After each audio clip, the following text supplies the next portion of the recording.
over to Danny.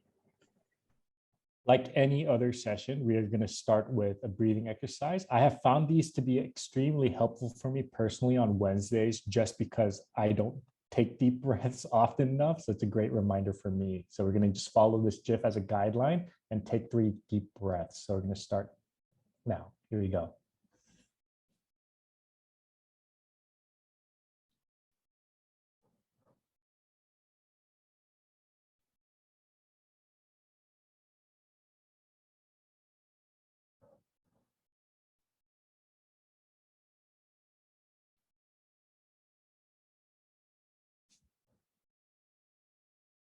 All right, here we go. I'm going to start off this session with how I start any other guidance. I want to know how you all are feeling today. So we've talked about zones of regulation on and off. So all of you are kind of familiar with that. So if you're on the green, yellow, blue, or red zone, you can pop a reaction that fits one of these, or you can type the color into the chat box, just so that we can get a good temperature check on how everyone's feeling.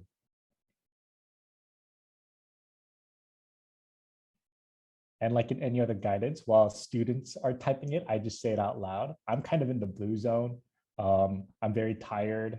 Maybe it's the weather that's kind of keeping things slow. But also, the zones are powerful because it reminds us as like, oh, I'm in the blue zone. So what can I do now to help me come out to a place where I feel more calm and regulated?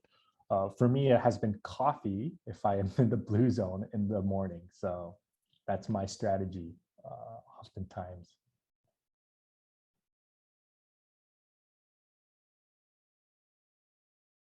So for if you're in the yellow zone and you need to calm down, or you need to maybe take a minute, maybe taking a deep breath, going for a walk, or just shutting down all the tools and just really getting connected to the now and moment. So mindfulness is a great tool for you. Thanks for participating in that. That's also kind of just going to slide right into our topic. I'm gonna be doing a little bit of a focus on zones of regulation and giving you 2 tools today. So just gonna do a little recap. The zones of regulation helps with self-awareness, becoming familiar with the different states or our energy levels. So we already did that, and a lot of us have been able to recognize what kind of state we are in. It's also a good tool for self-regulating because we can pair those languages that we develop and then also pair that with, okay, if I'm in the yellow zone, this is what I can move on to. And it can be healthy strategies that we can start thinking about before. So with kids, it's been great because I can talk to kids about what can be your strategy, and they'll say something like, I'll throw something, I'll break something. Yeah, that's great, but we don't want that to be a permanent strategy that they use into their adolescent and then into their adult lives. It also helps increase emotional vocabulary, identify words to explain and recognize complex emotions. I face this a lot when I talk to kids. My mistake before was, how do you feel? Angry. Oh, but you break that down and you realize it's not really anger they face. Yes, it's a part of it, but they're actually feeling more frustrated, or it could be sad, or even complex stuff like jealousy among friends. And so you can start exploring those and developing those emotional vocabularies. And finally, there are no bad zones. This is why I love zones of regulation, because if you see the red zone, it's not anger, it's not mad. It kind of takes away that stereotype of the color red, but it associates with a state of emotion that we are in. We're heightened. And so we're human. It's always so normal for us to feel these range, and it helps normalize that language. And so zones of regulation is an amazing tool to bridge that. I want us to think about our days. And this is going to be a tool, so I'm giving a little snapshot. I don't think any of us have a day where it's just like mundane, no emotions, just straight through. It's always kind of like a roller coaster, and different things and different events can suddenly change our mood. Whether it's an amazing meal that you had for lunch, a snack that someone brought that just lifts you up, Unexpected events like losing something like your car keys that suddenly turn you sour, ran out of coffee this morning and puts you in a bad red zone, or maybe even an argument or disagreement at work that kind of charges you up. And so just like us having different events, children also go through kind of like a roller coaster throughout their day.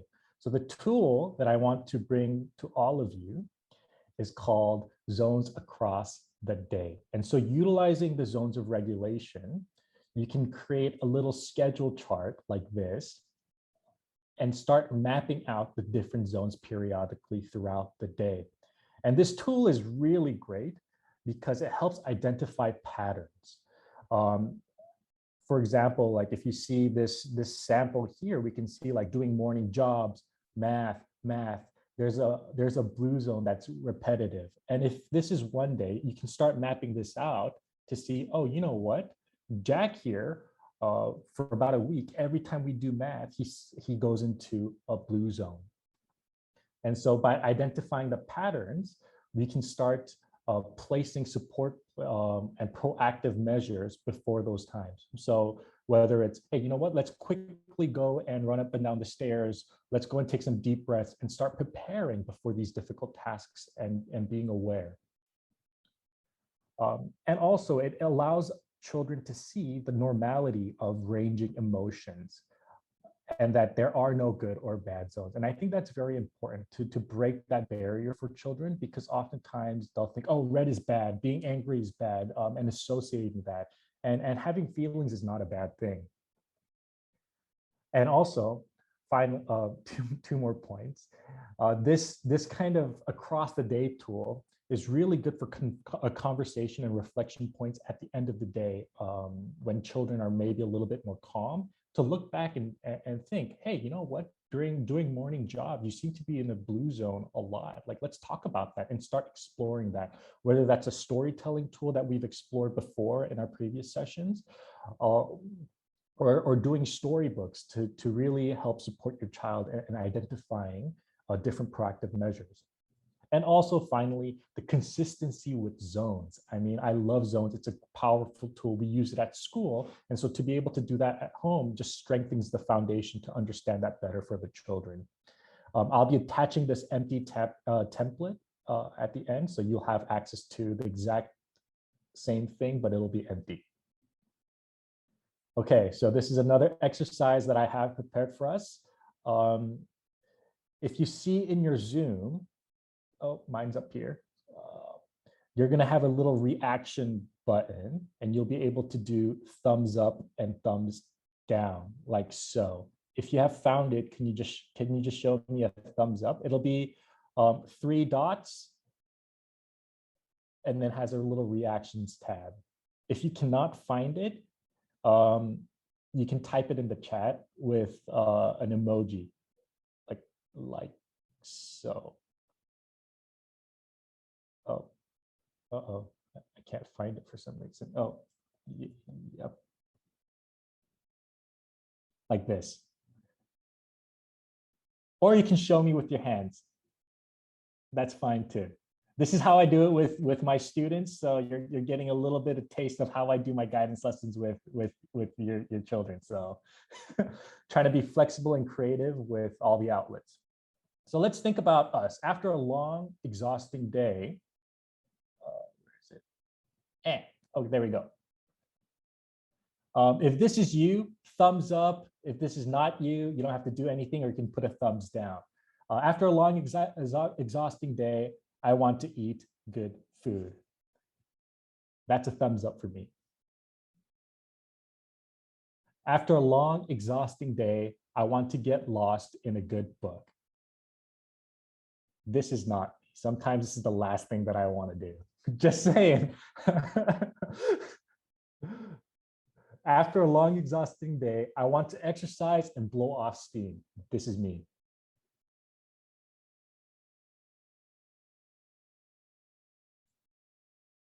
After a long, exhausting day, I want to go for a walk. That's definitely me as well. After a long, exhausting day, I want to talk about it with my significant other, my partner, my children. Sometimes. Thanks, Chris. After a long, exhausting day, I want to meditate, mindfulness, breathing activities. Sometimes. After a long, exhausting day, I want to play with my kids. After a long, exhausting day, I want to listen to some music. Actually, I had one more, and it was I want to drink beer, but I actually removed that because for me, that was a big double thumbs up, but I just didn't feel like it was going to fit in correctly. So that was for me. And I want to point out strategies. And the reason why I did that was as adults, we cultivated our self-regulation tools over a long period of years, and we found out what worked for us. Just like when I was going through, some of you were like, oh, yes. Some of you are like, oh, maybe. Or some of you are like, nope, this is definitely not me. But also, for those that did maybe, I'm wondering, maybe it's situational. Some days you do, some days you don't. We've had so many opportunities to explore them and exercise them, experience them personally, what they do for us.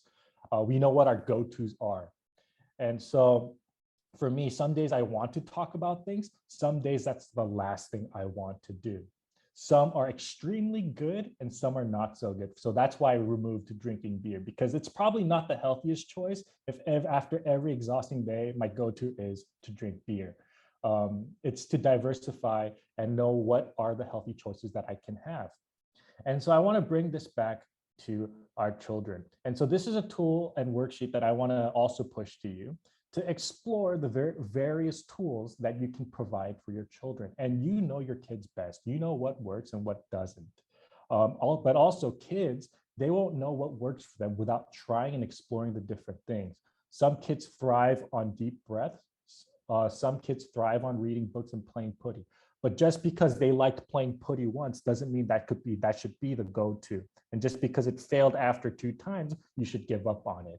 It's something that you're constantly exploring and thinking about opportunities to help them identify what works. It's about options, options, options, but also modeling that and having that conversation with your child or children. And so I'm hoping that I'm percolating some thoughts about all your children and what you can try at home.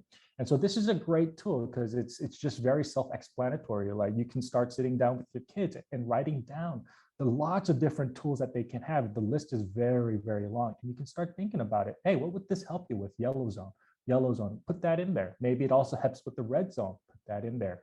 You can try it out. Doesn't work, it's okay. Try it again next time as another option because it might work another time. And so it's just to get a toolbox going. I think about stuff like this and wonder, I wish someone had helped me out when I was a kid with a list of extensive things that I could have tried, because I had to find out what worked for me the hard way through experience and just experimenting different things. But having kind of this scaffolded way of self-regulating really sets, I believe, children up for success into adolescent and into their adult lives. And so I'll also be posting a little tool sheet like this just to get you started to think about what you can put on there. But like I had just mentioned, you know your child best, because there might be some things, little quirky things that just works for your child that doesn't work for others. And so it's just exploring that. And again, healthy choices. If video gaming is one way you for sure know, that's great. But then we don't want that to become, oh, you know what, you're upset, so video game is going to be your go-to. I feel that's almost equivalent to me always going to going for that beer. It's diversifying to the healthy choices that we can explore. I just want to point out, remember, this is very important. If your child is in the red zone and thinking from their emotional brain, the first thing that you're going to want to do is connect, empathize, and co-regulate. Just imagine looking at a child or your child doing this and being like, you know what, let's go play with putty. Or like, go read a book. We all know that's not going to work.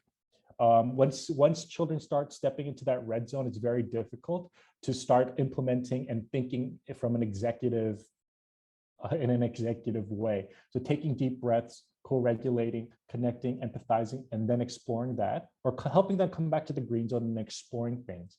So zones of regulation is great because we can start thinking about the journey and then respond before children get into that emotional brain.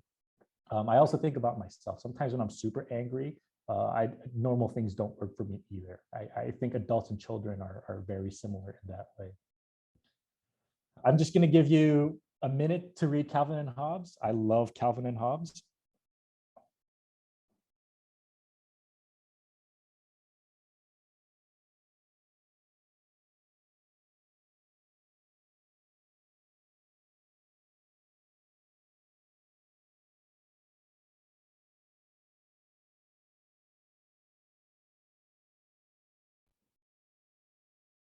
And so I guess my point with this little strip was you have a set of toolboxes that works for you, but it doesn't necessarily mean it's going to work for your kids. Kids like to follow parents a lot. They're like little sponges. They look to adults, role modeling and everything. So just wanted to plant that seed in there and also explore those options with your child or children as you start thinking about self-regulating. Homework, goals, and intentions from me. Map your weeks using zones. So instead of starting with your child, let's start mapping your week or day with the zones chart that I gave you. Maybe you can start seeing how you phase in and out of the different zones throughout the day. And then after you understand how to use a tool and you can reflect on how it impacts you, you can start effectively using it with your child. And also think about your own toolbox. What kind of healthy strategies do you have? And what kind of strategies do you have I guess to think about the journey that you've come to make those strategies, and then think about how you can set that up for kids. So the homework and intention that I have for you is really to self-reflect, because I guess it's that missing point of just because I have it doesn't mean that your kid that my kid will have it. It's about that journey. The resources that I'm attaching today for you is the importance of co-regulating, role modeling. It's all in there. It's very important. And then the tools that I showed you before, and then the blank checklist, and then across the day checklist that I'll be attaching for you.